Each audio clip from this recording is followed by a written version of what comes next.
Ya, selamat sore semuanya. Ya, kita mau berdoa, kita mau mulai akan katekisasi pada pertemuan ke-6 sore hari ini. Mari kita berdoa. Bapa di dalam surga, kami mengucap syukur kepada Engkau karena Engkau adalah Allah yang baik. Kami sekarang akan memulai kelas katekisasi pertemuan ke-6. Tuhan sertailah kami. Kami berdoa juga untuk setiap teman-teman yang belum hadir, yang akan hadir bersama-sama dengan kami. Engkau juga memberkati mereka. Dan juga teman-teman yang mungkin ikut secara YouTube, juga Tuhan menyertai, diberikan hikmat oleh Tuhan, dan mereka juga boleh memahami, dan kami juga boleh memahami akan pembelajaran iman dasar kekristenan. Terima kasih Bapak, di dalam nama Yesus kami telah berdoa, amin.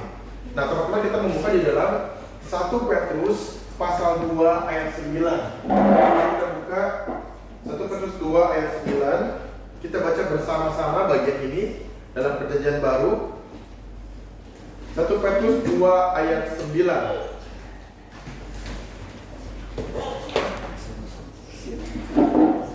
1 Petrus 2 ayat 9. Ya, kita baca 1 Petrus 2 ayat 9. Ya, 1, 2, 3. Tetapi kamulah bangsa yang terpilih, imamat yang rajani, bangsa yang kudus, umat kepunyaan Allah sendiri, supaya kamu memberitakan perbuatan-perbuatan yang besar dari Dia yang telah memanggil kamu keluar dari kegelapan kepada terangnya yang ajaib. Nah teman-teman, kita belajar pada hari ini mengenai gereja dan sakramen atau upacara-upacara gerejawi. Ya, nah teman-teman, kalau kita bicara mengenai gereja, gereja itu dari bahasa Yunani eklesia, ya. Jadi gereja, ya silakan masuk, silakan. Gereja itu dalam bahasa Yunani itu eklesia. Eklesia ini dari dua kata, yaitu ex dengan kaleo. Ex ini adalah keluar. Kemudian keluar. Ya, kaleo ini dipanggil. Jadi dipanggil keluar. Orang-orang percaya ini, ada orang-orang percaya dipisahkan dan dikuduskan oleh Tuhan. Setelah dikuduskan, mereka diminta oleh Tuhan untuk masuk ke dalam dunia, dan di dalam dunia itu mereka menggarami, mereka menjadi terang, mereka menjadi cahaya, dan mereka diharapkan menjadi orang-orang yang menyebarkan kasih Tuhan. Nah, jadi orang-orang percaya ini dipanggil keluar, dikuduskan, kemudian dia masuk ke dalam dunia ini, dunia yang gelap penuh dengan dosa. Mereka diharapkan orang-orang ini ya menjadi terang, bercahaya. Nah, maka teman-teman perhatikan di dalam Kisah Rasul pasal 2 ayat 40 ke bawah, di situ ada suatu cerita tentang gaya hidup orang kudus mula-mula. Orang Kristen mula-mula, teman-teman, di dalam Kisah Para Rasul itu mereka mempunyai persekutuan yang erat. Kalau teman-teman baca Kisah Rasul pasal 2 ayat 40 dan seterusnya, di situ diceritakan tentang orang-orang percaya setiap hari berkumpul bersama-sama, memecah roti, makan bersama. Mereka mempelajari Alkitab setiap hari, dan mereka selalu ada di antara mereka yang menjual barang kepunyaan sendiri. Uangnya itu dikasih kepada para rasul, dibagi kepada orang-orang yang membutuhkan. Jadi kalau ada orang sakit, waduh sakit, ya udah, saya jual barang saya, jual kulkas, jual TV, jual apa saja, uangnya kasih ke gereja. Lalu para rasul pengen uangnya, ada yang perlu, rasul saya sakit, oke, ini uang buat berobat. Rasul anak saya mau sekolah, belum ada uang, dikasih. Jadi mereka itu selalu berkorban, selalu melayani. Ya, teman-teman, saya baru juga mengajar di devotion di SD IBBS. Saya bahas tentang Kisah Rasul pasal 2 ini dan ayat 41 sampai 47. Di situ bicara tentang gaya hidup orang Kristen mula-mula. Itu yang terjadi, ya. Jadi orang-orang Kristen ini mereka jadi terang, kenapa? Karena mereka, yang pertama, mereka menyebarkan kasih. Mereka mengasihi sesama. Mereka bertumbuh secara rohani. Yang kedua adalah mereka hidup dalam namanya persekutuan. Jadi mereka bersekutu. Nah teman-teman, maka kita di dalam gereja kita perlu bersekutu, ya. Kadang-kadang kita sekarang karena kemajuan zaman dan karena kita baru melewati masa COVID, kita dulu tidak boleh berkumpul, benar ya? Bapak Ibu teman-teman ingat COVID itu COVID-19 2019 akhir 2020 awal, kita ingat sekali beberapa tahun lalu kita nggak boleh keluar rumah, semuanya ada lockdown, kemudian kita semua harus ibadah di rumah. Saya ingat sekali kami hamba-hamba Tuhan ganti-ganti ke gereja, kami rekaman, udah rekaman masuk ke YouTube. Nanti hari Minggu jam 7 diputar YouTube perdana. YouTube itu bisa setel kapan diputar perdana kali. Pertama kali hari Minggu pagi-pagi. Saya ingat sekali kita semua ibadah di rumah. Kita buka HP, kita buka laptop, kita ibadah satu keluarga, duduk dengerin. Kadang-kadang kita juga masih ngantuk, kita masih pakai pakaian rumah. Ada orang seperti itu. Ada juga orang yang mungkin mau mandi dulu, dia ibadah. Kita sekarang kadang-kadang bilang begini, udah ibadah YouTube saja. Kenapa ibadah harus ke gereja? Nah, Bapak Ibu teman-teman perhatikan, di dalam ibadah YouTube memang kita bisa dengan firman Tuhan. Berdoa bisa. Persembahan, oh gampang Pak Anton, transfer, benar nggak? Kiris, transfer. Pertanyaannya, apakah ada aspek persekutuan? Apakah ada aspek persekutuan? Tidak ada. Kita hanya dengan suami, istri, orang tua, anak, udah. Tapi kalau di gereja ada namanya persekutuan. Teman-teman di sini berapa orang? 5 orang, 6 orang, 10 orang. Bisa ngobrol, bisa cerita. Aduh, saya lagi malas baca Alkitab. Ayo dong, semangat kamu baca Alkitab. Aku juga malas, tapi aku paksa diri juga, aku doa sama Tuhan. Nah, itu persekutuan. Maka Kisah Rasul pasal 2 tadi yang saya katakan, itu ada aspek persekutuan. Ya, teman-teman perhatikan. Saya buka ya, teman-teman kita buka ya. Kisah Rasul pasal 2. Ini bicara mengenai gereja. Kisah Rasul pasal 2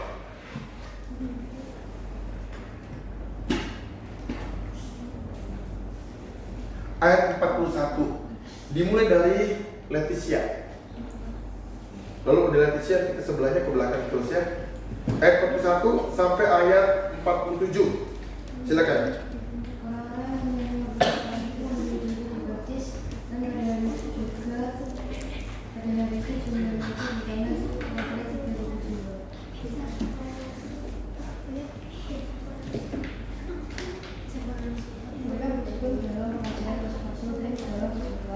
Dan mereka selalu berkunjung untuk memecahkan roti dan berdoa. 43 belakangnya. Maka ketakutanlah mereka semua, sedang rasul-rasul itu mengadakan banyak mukjizat dan tanda. Dan semua orang yang telah menjadi percaya tetap bersatu, dan segala kepunyaan mereka adalah kepunyaan bersama. 45 belakangnya.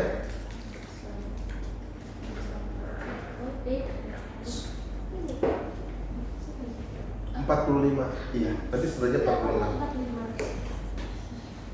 Ada selalu ada dari mereka menjual harta mereka, lalu membagi-bagikannya kepada semua orang sesuai dengan keperluan masing-masing. Sebelahnya.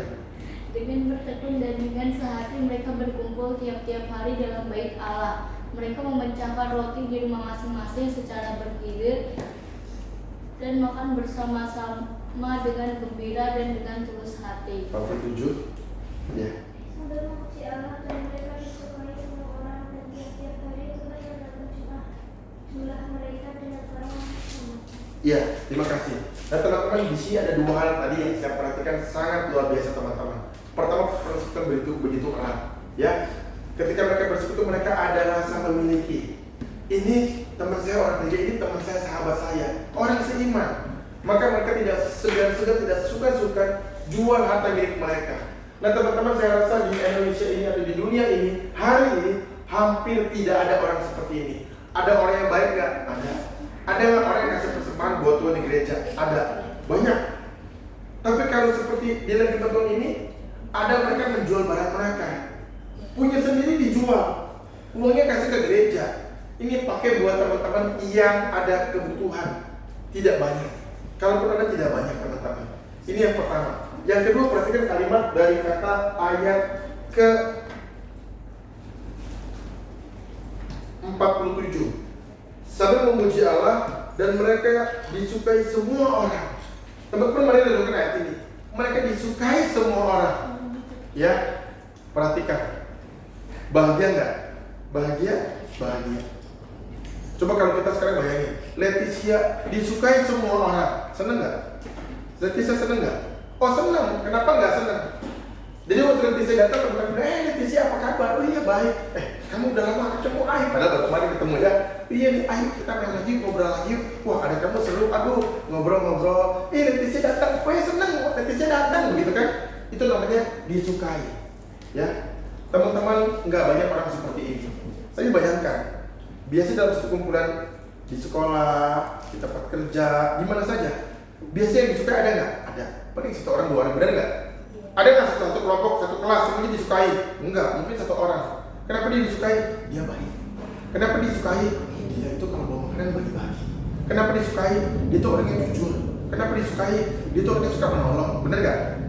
Kita kalau nanya di kelas misalnya, ini satu kelas, siapa yang disukai? Oh itu pak, si itu disukai. Si ini biasa-biasa, si ini biasa-biasa. Tapi ini disukai. Disukai oleh semua orang. Oh bahagia teman-teman. Kalau kita jadi orang baik, disukai semua orang, kita seneng nggak? Seneng. Kita datang orang cari. Ya, kita nggak ada orang sedih. Kok Leticia udah lama nggak datang? Iya, Leticia sakit. Dia nggak bisa ke sekolah. 3 hari ke sekolah. Teman-teman nanyain, kapan sih Leticia sembuh? Dia WA, Leticia ayo dong ke sekolah dong. Kami sudah kangen sama kamu. Kenapa? Disukai. Tapi teman-teman perhatikan ayat ini. Dan mereka disukai semua orang. Siapa? Mereka. Artinya apa? Semuanya disukai. Luar biasa nggak? Artinya apa? Inilah ciri-ciri orang Kristen yang berkenan kepada Tuhan. Kenapa? Disukai. Orangnya baik, jujur, adil, suci. Orangnya apa? Orangnya pengertian.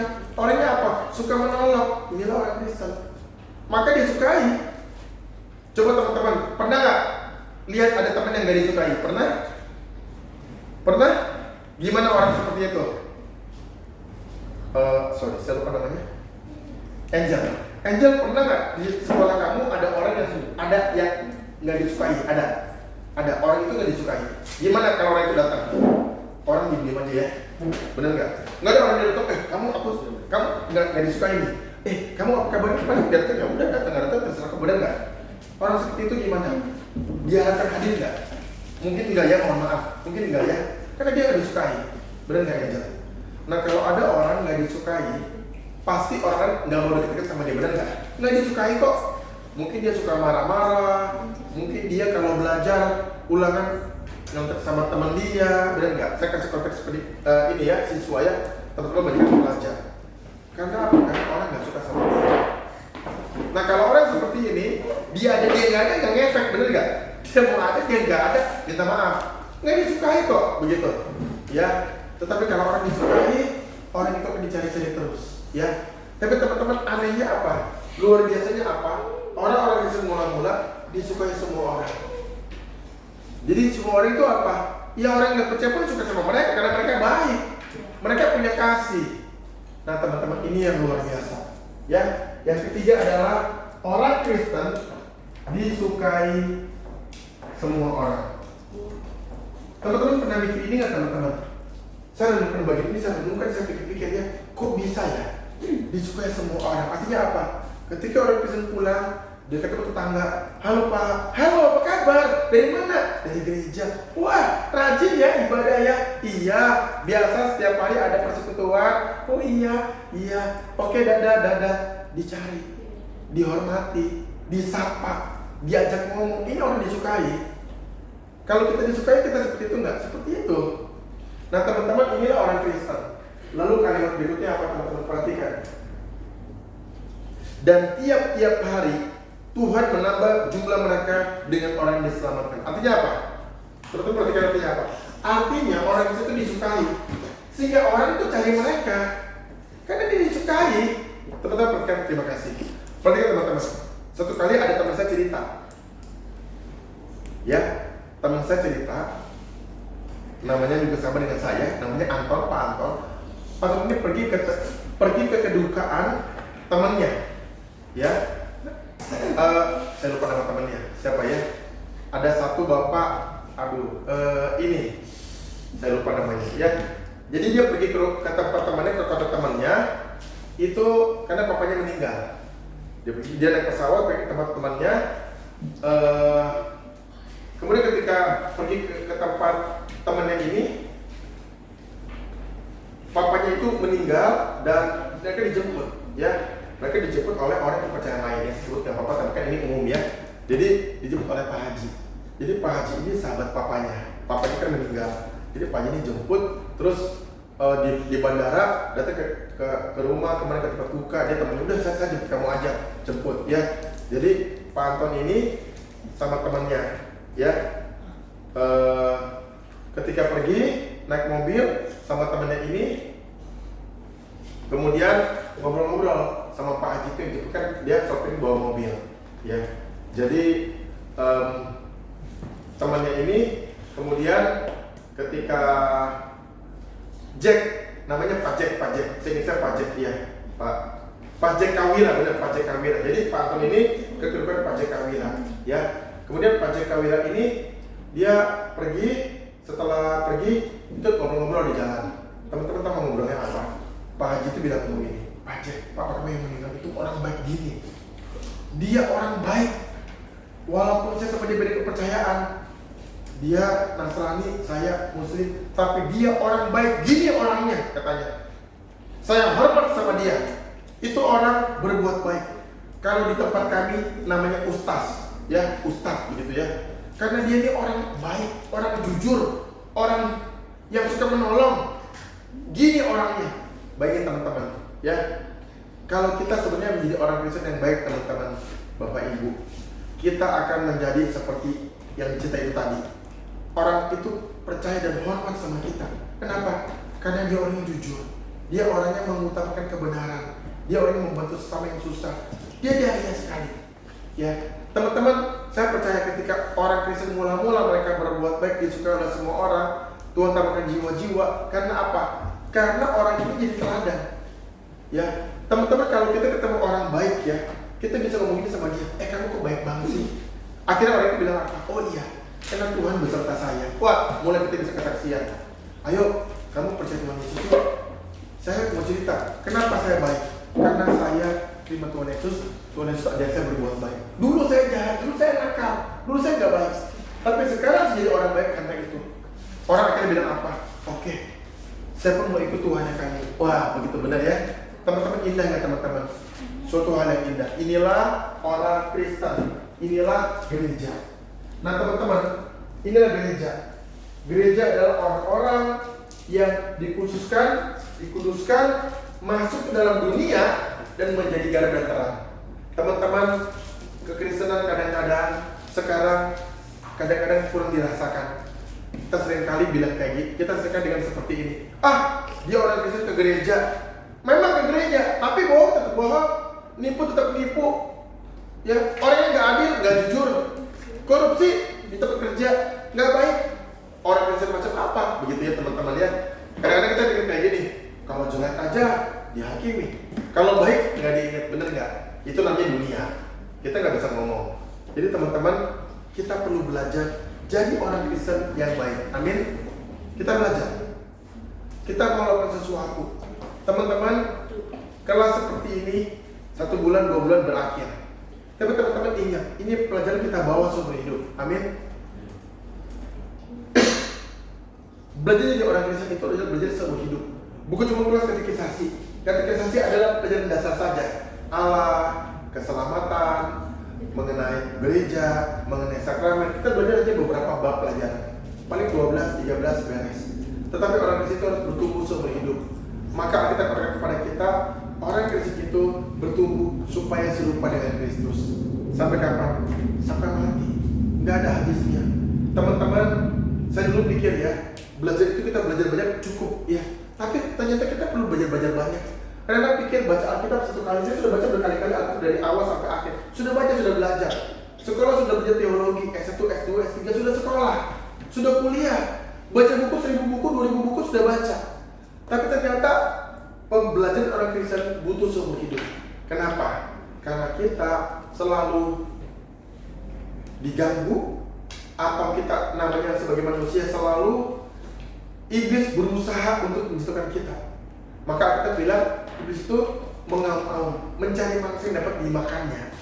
Jadi iblis selalu bekerja, ya. Kalau teman-teman kita malas baca Alkitab, malas ke gereja, kalah sama iblis. Kita malas kerja, malas belajar, kalah sama iblis. Iblis bekerja. Teman-teman tahu dari mana? Dari Ayub. Ayub pasal 1. Tuhan ngobrol sama iblis. Kamu dari mana? Dari mengelilingi dunia ini.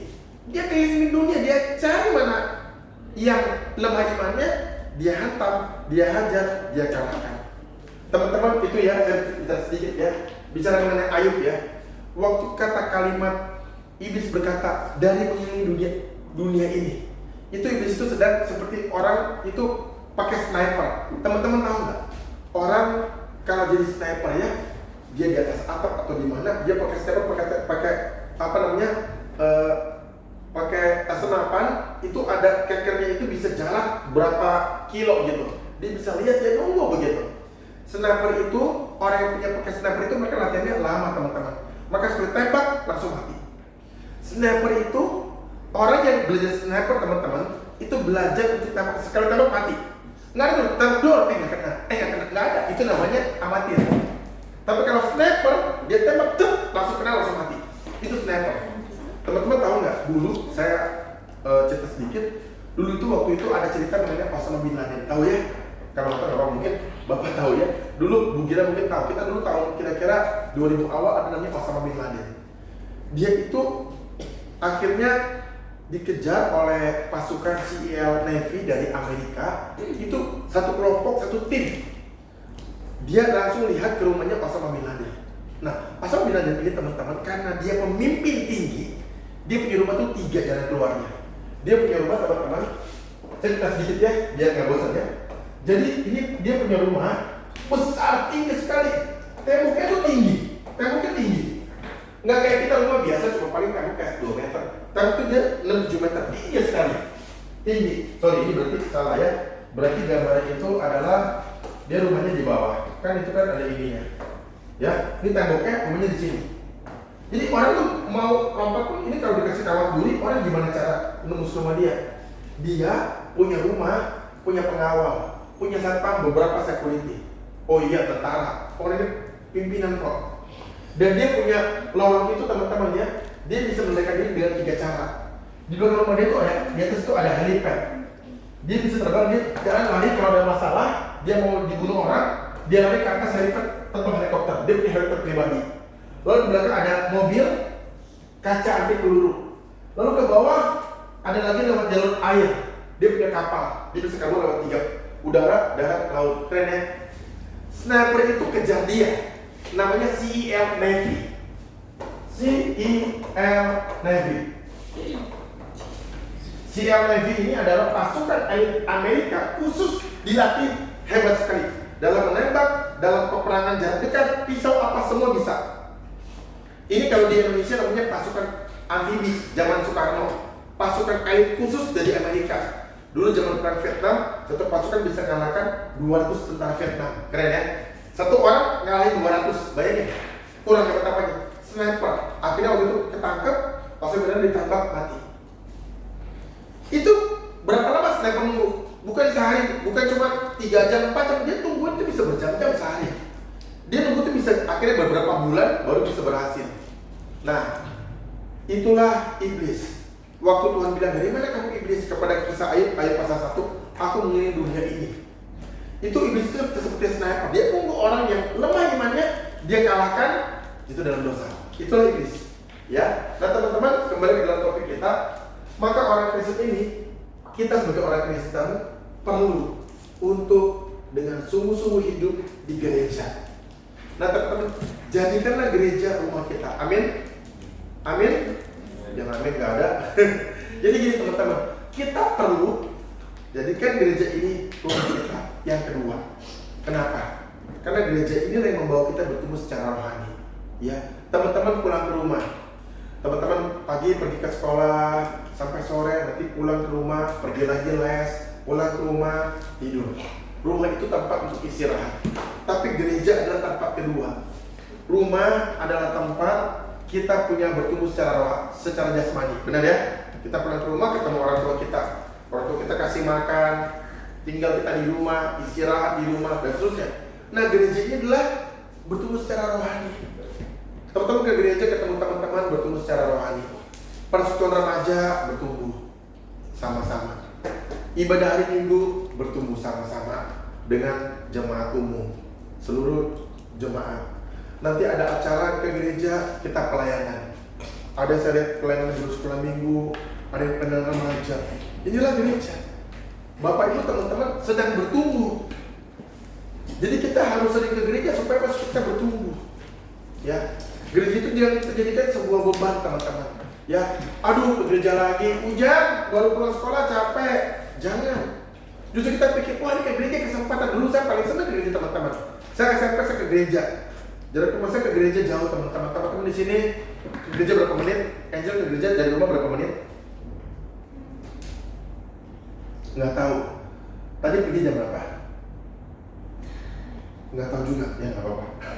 Leticia dari rumah ke gereja berapa menit? 10 menit. Wene ke gereja berapa menit? Lupa. Teman-teman paling 10 menit ya, 15 menit tuh. Benar nggak? Saya ke gereja 1 jam teman-teman. Saya naik angkutan kota dulu ke gereja yang dekat nggak cocok. Ada satu gereja saya ke gereja Hongking Tong. Di Bandung itu ada kami punya gembala beberapa tahun lalu meninggal Pak Kaletong adalah kokok dari Perintah Stephen Tong adalah gembala saya. Jadi saya ke gereja itu 1 jam teman-teman, Bapak Ibu. Saya pergi dari rumah naik angkutan kota 50 menit plus jalan 10 menit karena udah beres berhenti ada jalan tembus jalannya 10 menit.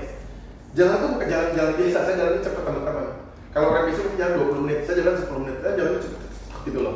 Jalannya cepat. Nah jadi saya pergi ke gereja itu 1 jam pergi, pulang juga 1 jam. Nah teman-teman, tapi saya senang sekali kalau ke gereja. Nggak tahu kenapa. Nah teman-teman, Bapak Ibu harus jadikan gereja sebagai rumah rohani untuk bertumbuh. Ya, tanpa gereja kita nggak bisa bertumbuh. Ya, kita perlu baca Alkitab setiap hari, perlu. Tapi ke gereja bertumbuh secara rohani. Teman-teman di gereja saling menguatkan, saling menopang, saling mendoakan, itulah gereja. Ya, mari kita buka di dalam materi kita. Tolong satu orang bacakan, Leticia pilih satu orang, nomor 2 dari halaman 33. Tugas gereja. Oke, silakan. Halaman 33, poin kedua tugas-tugas gereja. Iya. Gereja didirikan oleh Tuhan Yesus sendiri dengan dua tujuan. Satu, melanjutkan pekerjaan Allah di bumi, yaitu meneruskan kabar keselamatan dengan kata dan perbuatan kepada semua manusia atau bangsa di bumi, baik secara bersama-sama melalui gereja maupun secara pribadi. Matius 28 ayat 18-20, Kisah Rasul 1 ayat 8. Poin kedua dan ketiga, silakan. Kemudian menjadi anggota gereja. Seseorang diselamatkan karena percaya kepada Tuhan. Oh, sorry, 1.2 dan 1.3. Kemudian udah bagi orang-orang yang sudah percaya untuk beribadah dan bersekutu bersama dalam menjadi ibadah, sakramen, Iya betul. sakramen dan memelihara kepercayaan gereja. Iya. Melaksanakan pelayanan kasih antar jemaat di dalam gereja dan dari jemaat kepada masyarakat di luar gereja sebagai salah satu aspek kesaksian gereja. Wujudnya mengunjungi anak-anak yatim piatu, para janda, anak-anak kepala asuhan dan para lansia di bawah surga. Ya, terima kasih. Nah, tugas gereja teman-teman perhatikan, tugas gereja. Yang pertama adalah marturia. Yang kedua adalah koinonia. Yang ketiga adalah diakonia. Nah teman-teman, marturia itu adalah bagaimana kita menjadi kesaksian mengabarkan Injil. Nah teman-teman, kita sebenarnya punya kewajiban juga untuk mengabarkan Injil dan bukan tugas hanya pendeta saja. Oh pendeta tugasnya cari jiwa, ajak orang ke gereja. Enggak, kita semua. Jadi marturia ini adalah memberikan kesaksian. Ya, kita memberikan kesaksian. Jadi kita bersaksi. Teman-teman, inilah keperluan gereja atau kepentingan gereja. Gereja harusnya memberi saksi kepada orang-orang yang belum mengenal Tuhan Yesus. Teman-teman, kalau di sekolah ada teman, aja punya teman di sekolah nggak ke gereja, atau orang Kristen nggak pernah ibadah, ayo ke gereja yuk. Kita ibadah sama-sama. Tugas kita memberi kesaksian.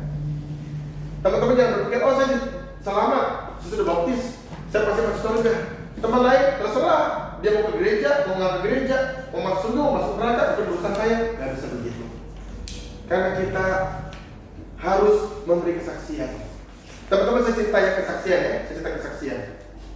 Teman-teman pernah nggak makan enak? Misalnya makan McD, makan apa misalnya yang suka enak. Teman-teman ngomong sama teman nggak? Jadi kalau makan enak ngomong sama teman, kemarin saya makan di situ, baru buka, enak. Wah, Hao Zhe Jinping, enak gila begitu ya. Pernah nggak begitu? Pernah gitu nggak Angel? Pernah. Ngomong sama teman. Sama restoran dibayar nggak Angel? Angel kan promosi ini kan kesaksian nih kan kesaksian. Itu McD enak banget tuh, baru buka. 2 tahun lalu kan McD baru buka. Enak McDonald. Itu ada burger. Namanya burger prosperity. Enak, waduh, daging sapinya, apanya, ada mayonesnya enak. Ngomong sama teman ya, kalau ada makan enak ya. Kalau ngomong sama enak, temannya beli dong. Temannya beli ya, oh iya enak ya, Angel. Iya, temannya beli. Itu restoran kasih kamu uang nggak? Makasih Angel ya, kamu sudah promosiin restoran kami. Teman-teman kamu pada beli sama saya sekarang, kamu dikasih uang nggak? Nggak dikasih. Kesaksian teman-teman, kita seringkali kasih kesaksian apa-apa yang nggak pernah dibayar, benar nggak? Kita pakai baju bagus, bajunya bagus, enak. Di mana beli? Itu di situ di Apollo ada jual baju bagus, promosi, diskon 50%. Wah, orang pada berbondong-bondong beli. Kita dibayar nggak sama perusahaannya? Nggak dibayar. Kadang-kadang teman-teman kita mau promosi sesuatu yang nggak benar pun kita ceritain sama orang. Padahal teman-teman, Alkitab bilang satu orang percaya di dalam Alkitab seluruh malaikat bersorak-sorai. Benar? Ada ayatnya. Satu orang percaya seluruh malaikat di surga bersorak-sorai. Artinya apa? Kalau kita bawa orang kenal Tuhan Yesus, malaikat semua bersukacita.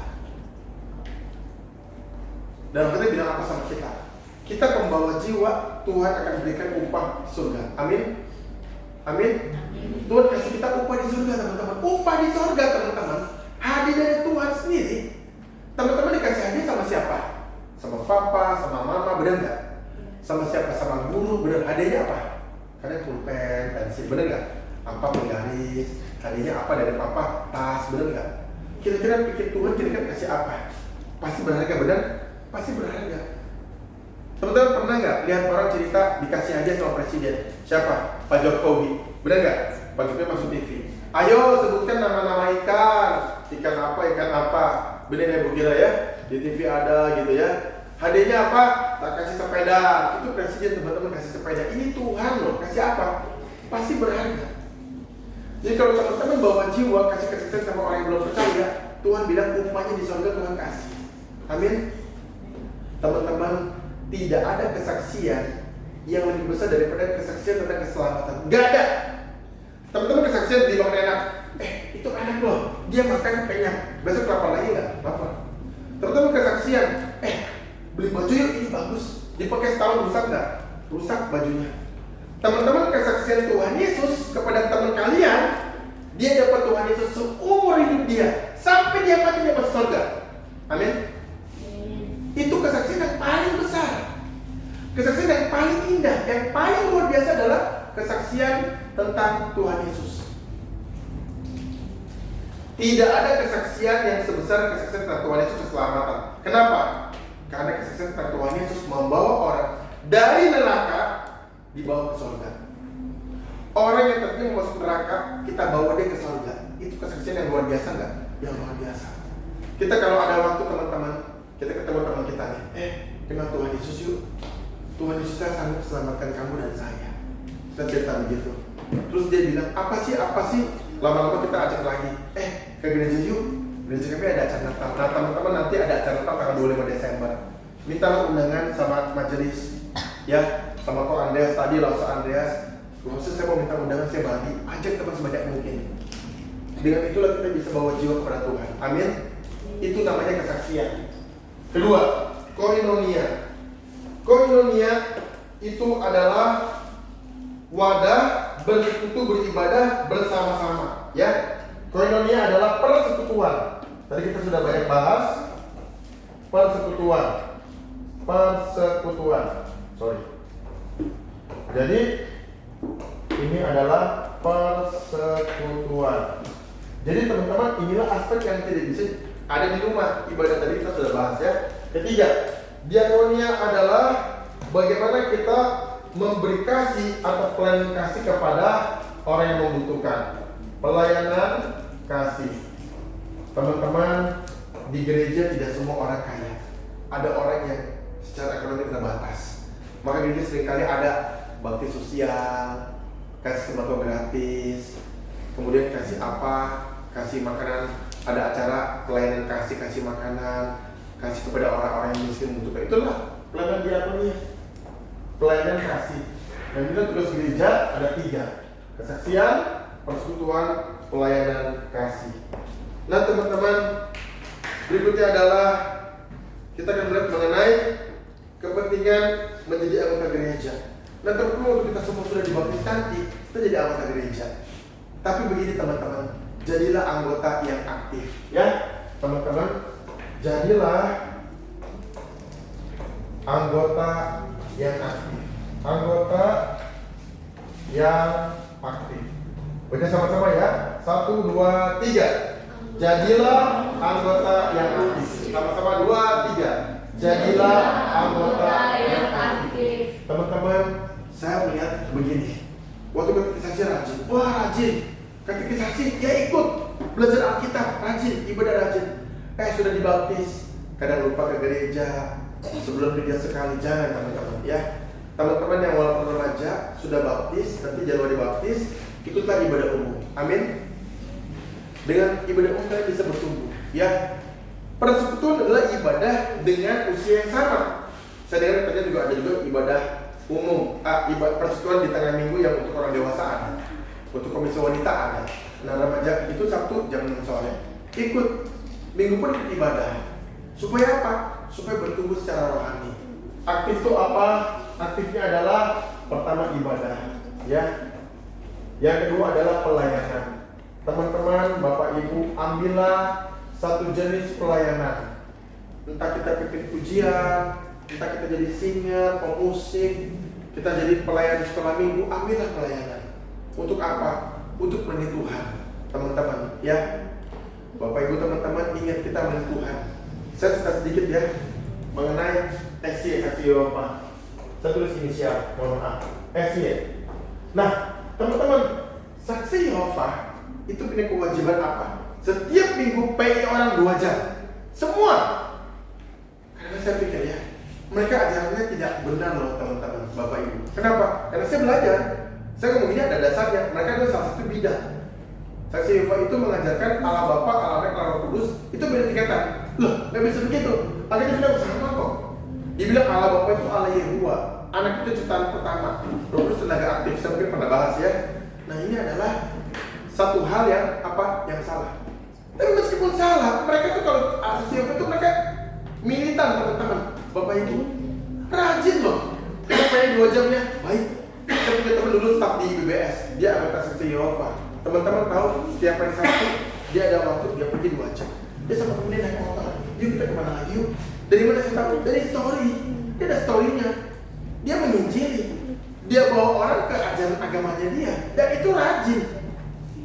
Kalau kita nggak rajin teman-teman, kalah sama mereka. Jadi saya juga cerita ya, iblis bekerja sekarang. Iblis setiap hari bekerja. Setan itu udah mau diputus sama Tuhan, masih kerja. Kita yang mau dapat upah dari Tuhan, mungkin nggak serajin mereka. Jangan. Marilah kita aktif dalam ibadah, dalam pelayanan, ya. Dan kemudian dalam pengabaran Injil, ya. Pengabaran Injil. Inilah orang Kristen yang aktif, yang baik. Ya. Nah, berikutnya adalah mari kita belajar mengenai tanggung jawab orang Kristen, ya, anggota gereja. Pertama, anggota gereja wajib beribadah mengikuti persekutuan yang ada. Sebenarnya 25 mengatakan apa? Janganlah kamu menjauhkan diri dari pertemuan ibadah seperti yang dibiasakan oleh beberapa orang, tetapi giatlah melakukannya menjelang hari Tuhan yang mendekat. Artinya apa? Bapak Ibu teman-teman, jangan malas persekutuan, jangan malas berdoa, jangan malas ke gereja. Ya. Kedua, melayani dengan karunia masing-masing. Dari itu sudah bahas. Ketiga, wajib mendukung pekerjaan gereja dalam doa, dana, dan daya. Ya, berdoa perlu nggak? Perlu. Doakan gereja, doakan hamba-hamba Tuhan. Dana perlu nggak? Dukunglah persembahan kasih. Dan daya juga apa? Kasih tenaga kita untuk melayani. Anggota gereja wajib memberitakan keselamatan yang telah diterima kepada orang lain, mendampingi, membimbing orang itu sampai bisa memberitakan kabar baik kepada orang lain. Nah teman-teman, kalau kita ke gereja, misalkan Angel, Leticia, dan teman-teman rajin ke pemuda remaja, ajaklah teman-teman yang sudah mengenal ke gereja. Kita bisa WA, kalau Sabtu pagi atau Jumat malam, WA teman-teman, besok pemuda remaja ada loh, jam 6 Sabtu di gereja, yuk datang yuk, kita WA. Kasih ingat mereka. Kalau mereka lupa, mereka mungkin malas, WA aja. WA kan nggak bayar. Paket data sudah begitu murah sekarang teman-teman. Berikutnya adalah anggota gereja wajib menaati protokol gereja. Ya, teman-teman, organisasi gereja saya bahas sedikit saja karena ini adalah mengenai pemerintahan gereja, nggak apa-apa. Kalau kita di GK ini Presbyterian Synodal, biasa begitu ya. Jadi begini, ini bahasanya mengenai pemahaman sedikit ya, yang sederhana. Nah teman-teman, Bapak Ibu, gereja kalau kayak kita di GKA Anugerah, setahu saya adalah sama dengan kayak misalnya gereja Kebangunan Kampala juga sama, saya dulu pernah di Makassar. Jadi ini mereka adalah biasanya Presbyterian Synodal, ya. Maksudnya apa? Presbyterian ini dari kata presbyterus. Presbyterus artinya adalah pelayan Tuhan dalam arti majelis. Jadi di situ ada majelisnya. Nah ini adalah ada majelis, pulang majelis. Sinode ini artinya adalah sinode. B-nya sinode ini ada di Surabaya, kata Pak Andreas. Ya, jadi ini adalah majelis yang melayani. Presbyterius pelayan Tuhan. Jadi mereka ada majelis, juga ada hamba-hamba Tuhan. Hamba Tuhan itu masuk majelis. Majelis adalah orang awam yang dipercaya oleh gereja untuk memimpin gereja dalam masa periode tertentu. Nah, ini adalah Presbyterian Synodal. Nah, kalau di buku ini ada kongregasional. Ini adalah gereja di mana ada pengutusan adalah pendeta jadi pemimpin tunggal. Kongregasional itu adalah gereja seperti Pentakosta, Bethel, Baptis itu kongregasional. Presbyterian itu adalah kayak kita ya. Presbyterian Synodal ini adalah ada majelis yang mewakili untuk membuat peraturan, untuk menetapkan plan-plan yang ada, dan untuk menggembalakan jemaat bersama-sama dengan hamba Tuhan. GKI, GKA, GKT, GPIB itu Presbyterial atau Presbyterian Synodal ya. Episkopal itu adalah gereja yang menerima uskup atau bishop, pemimpin tertinggi kayak Anglikan, Katolik Ortodoks, GKPB ya. GKPB itu gereja Kristen Protestan Bali Episkopal ya. Papa Kepausan itu gereja Katolik ya, ada Paus. Nah teman-teman, Bapak Ibu, berikutnya adalah kita bicara mengenai disiplin gereja. Nah ini adalah disiplin gereja, tapi ini jarang biasanya ya. Disiplin gereja itu misalnya begini, ada hamba Tuhan, oh dia selingkuh, mohon maaf ya, selingkuh, wah dihukum, gak boleh dulu khotbah selama 6 bulan atau setahun misalnya. Itu kelihatannya biasa. Nah itu kan ada seperti itu. Itu buat hamba Tuhan itu namanya disiplin gerejawi, pendeta penginjil seperti itu. Tapi buat jemaat ada nggak? Ada, tapi jarang sih. Jemaat misalnya selingkuh, ketahuan, udah punya istri dia selingkuh lagi dengan istri orang lain. Dia ketahuan, dihukum. Dulu dia pelayanan di gereja, misalkan nggak boleh dulu pelayanan selama 3 bulan. Nah itu namanya adalah disiplin gereja. Yang sekarang adalah gereja. Gereja perlu melaksanakannya. Oke, teman-teman kita lanjut lagi di dalam sakramen sedikit lagi ya. Sakramen dan upacara-upacara gerejawi. Oke, Bapak Ibu teman-teman sampai di sini saya mau memberi kesempatan. Saya kadang-kadang suka lupa. Bapak Ibu teman-teman ada nggak yang mau tanya sesuatu mengenai dari bab 6, bab 7 ada yang mau tanya mengenai kekristenan? Silakan kalau ada yang mau tanya atau mau sharing silakan. Apakah ada?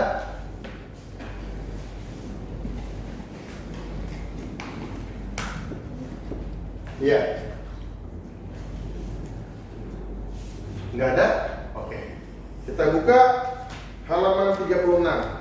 Sakramen dan upacara-upacara gerejawi. Ya.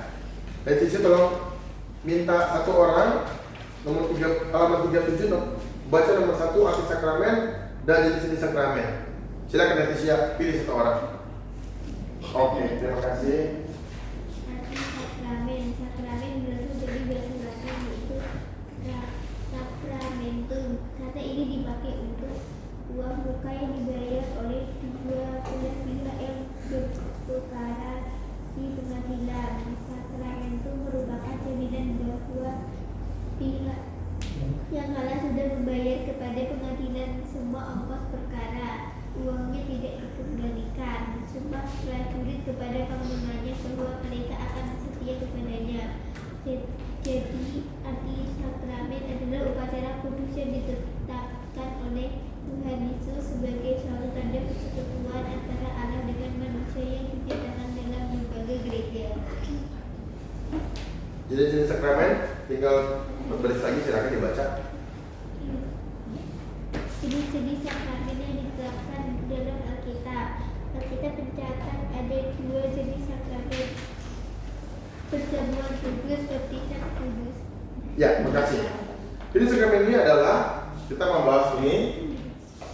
Sakramen ini adalah upacara gerejawi yang dilaksanakan oleh gereja untuk jemaatnya. Jadi sakramen itu adalah upacara kudus ditetapkan oleh Tuhan Yesus, tanda persekutuan antara Allah dengan manusia yang dinyatakan dalam lembaga gereja. Pertama adalah perjamuan kudus. Perjamuan kudus. Tolong Leticia pilih satu orang, bacakan 1 Korintus 11 ayat 23. Ya, terima kasih. 1 Korintus 11 ayat 23. 1 Korintus 11 ayat 23.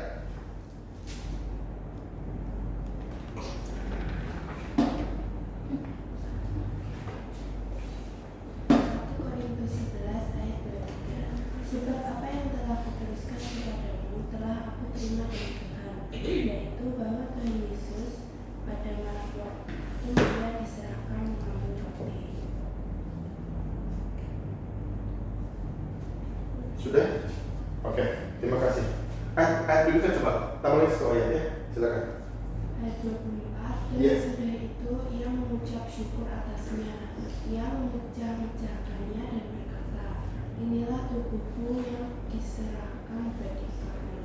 Berbuatlah ini menjadi peringatan akan aku.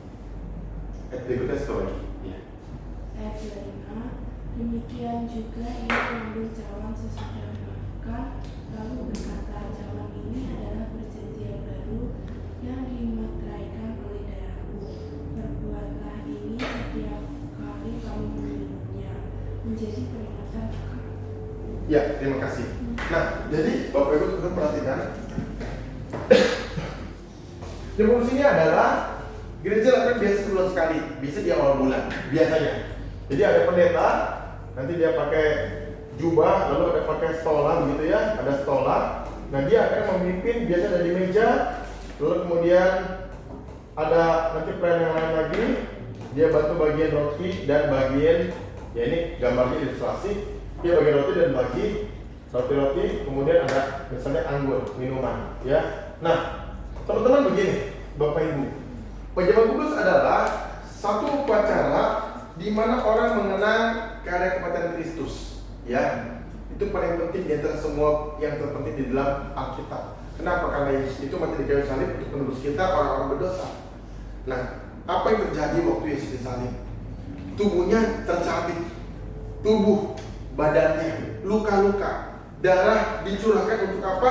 Untuk menebus dosa kita, dosa manusia. Maka lambangnya adalah roti dan anggur.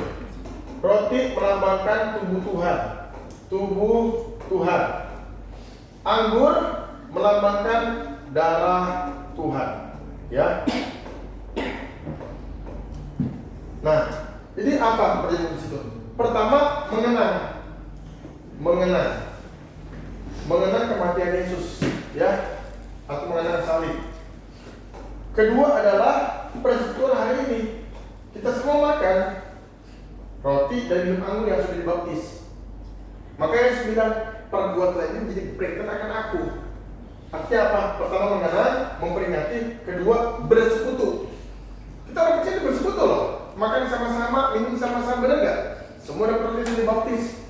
Angkat roti, makan. Angkat cawan, minum. Persekutuan. Ketiga adalah pengharapan. Kita semua berharap bahwa nanti kita akan dibawa ke surga. Makanya Yesus bilang sama kita, aku ke surga dulu, sekarang menjadi tempat buat kamu. Saya di surga lagi nyiapin tempat yang lagi bangun rumah, bangun tempat tinggal, kata Tuhan Yesus. Jadi dia pernah bangun rumah, tapi intinya yang jadi tempat apa? Tempat tinggal yang kita ya rumah, tempat tinggal. Dia sedang persiapkan. Jadi itu adalah pengharapan. Ya, Bapak Ibu teman-teman, perjamuan kudus adalah perjamuan yang suci, perjamuan kudus. Kudus ini adalah suci. Jadi nggak boleh sembarangan, nggak boleh main-main. Kita ambil roti, ya, potong-potong apa sih, potong-potong main-main, nggak boleh. Itu menghargai Tuhan. Ya, memang ada berbagai perdebatan penafsiran. Ada yang bilang, misalnya John Calvin bilang apa? Dia bilang kita tuh makan, Luther. Dia bilang, oh ini saya makan roti, makan minum anggur, nanti ini bisa menjadi bukan bapak gereja, tapi ada orang lain lagi yang bukan orang reform. Dia bilang begini penafsiran dari karismatik. Oh ini kalau makan ini, jadi dia seolah-olah bisa berubah, ya, berubah jadi seperti tubuh Tuhan Yesus dalam perut kita. Darah berubah jadi darah. Itu sih kita nggak terlalu bahas, Bapak Ibu teman-teman, karena memang itu tidak ada kepentingan di situ. Tapi yang kita mau katakan adalah bahwa ini adalah kudus, suci, nggak boleh main-main. Minum atau diapain nggak boleh. Itu adalah melambangkan tubuh dan darah Yesus. Jadi harus hormat. Kalau bisa kita ambil juga hormat, kita berdiri, ambil dulu, buat duduk lagi, lalu kita berdoa sama Tuhan. Ya, itu adalah menghormati kematian Yesus di salib. Ya, jadi perlu dilakukan dengan sungguh-sungguh. Oke, berikutnya tolong revisi yang satu orang bacakan Matius 28 19 sampai 20. Matius 28 19 sampai 20.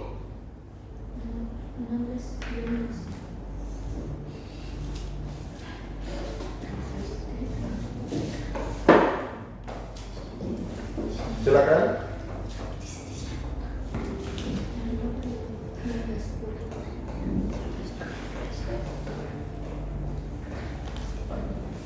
Silakan. Siapa revisi? Ya. Matius 28 ayat 19 sampai 20.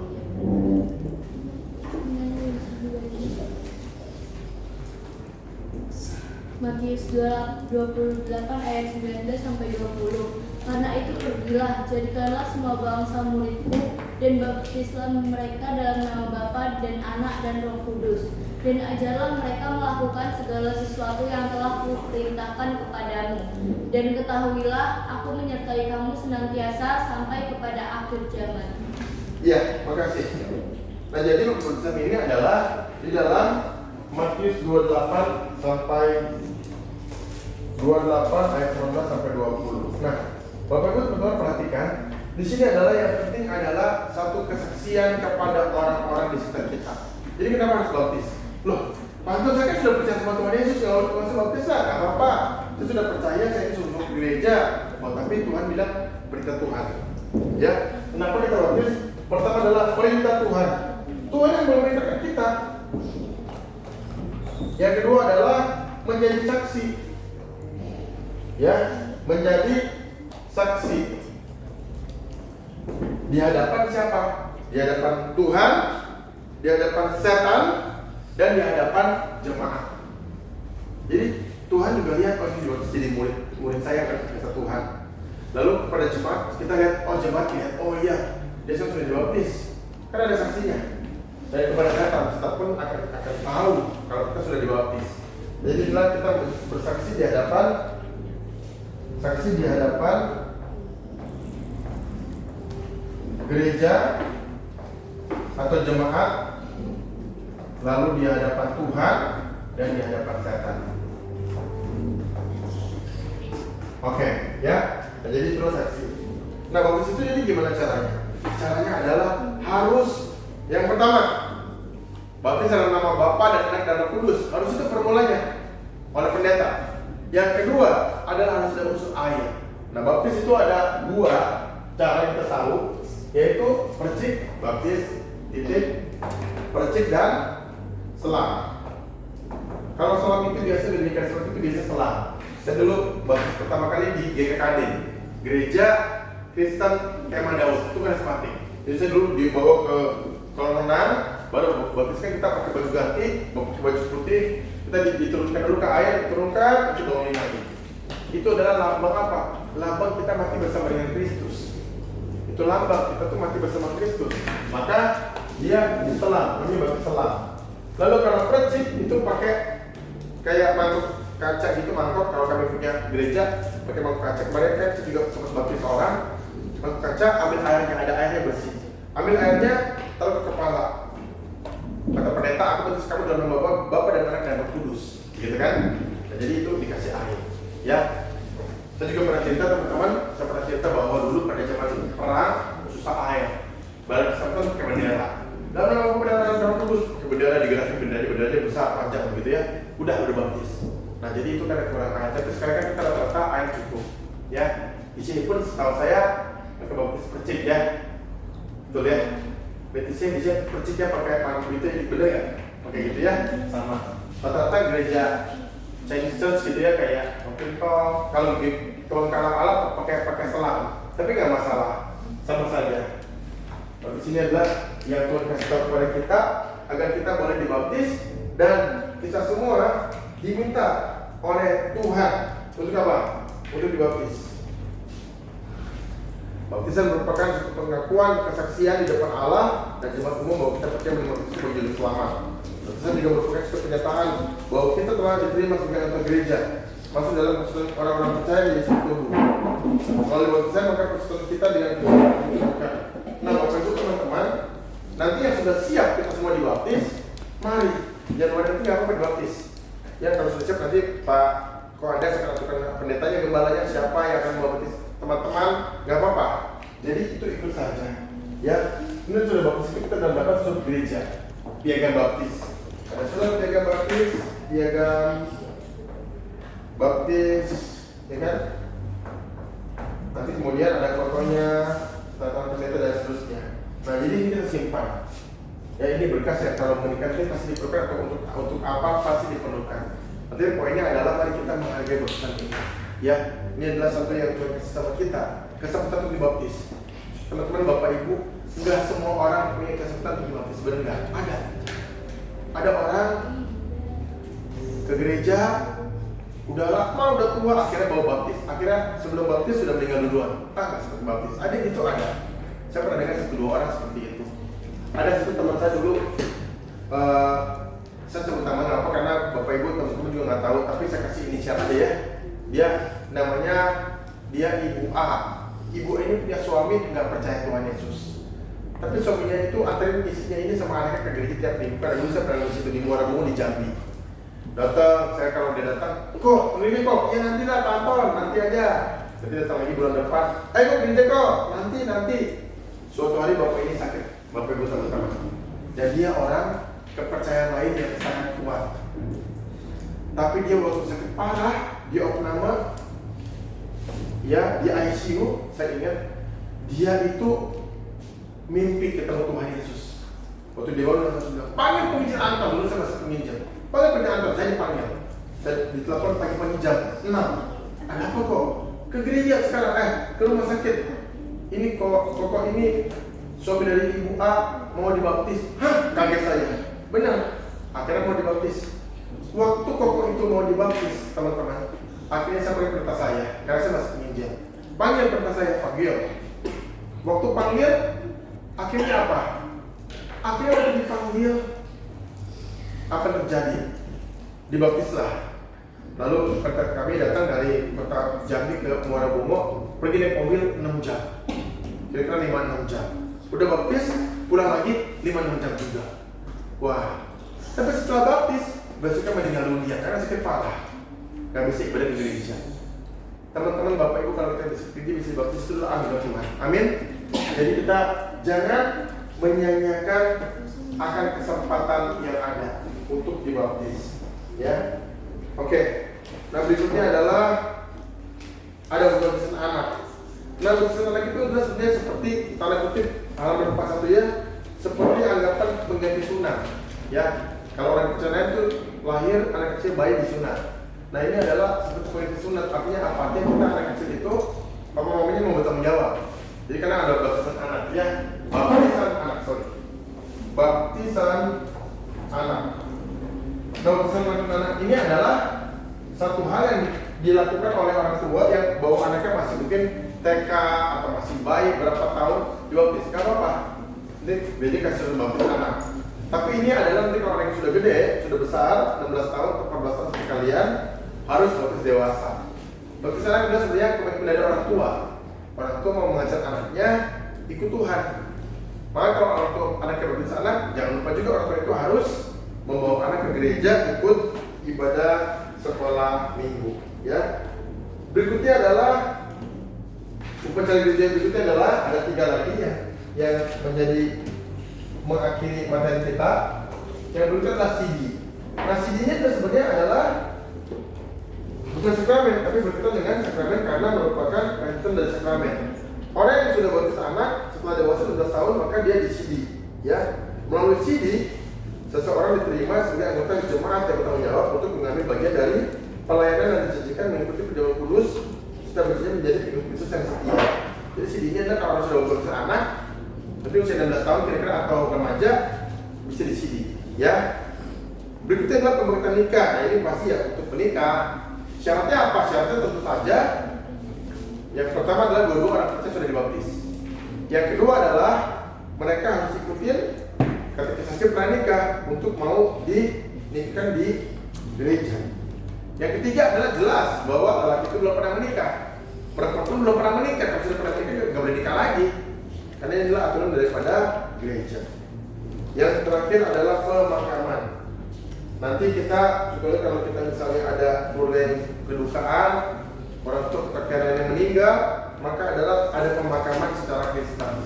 Biasa pendeta adakan ibadah penghiburan, mungkin berapa hari, ibadah seperti ibadah pemberkatan jenazah dibawa ke krematorium, dikremasi atau dikubur di kuburan. Ya, ini biasa para pendeta sudah tahu karena mereka punya jubah sendiri atau maksudnya bukan jubah toga lalu setelahnya sudah ada juga warna ungu biasa kedukaan.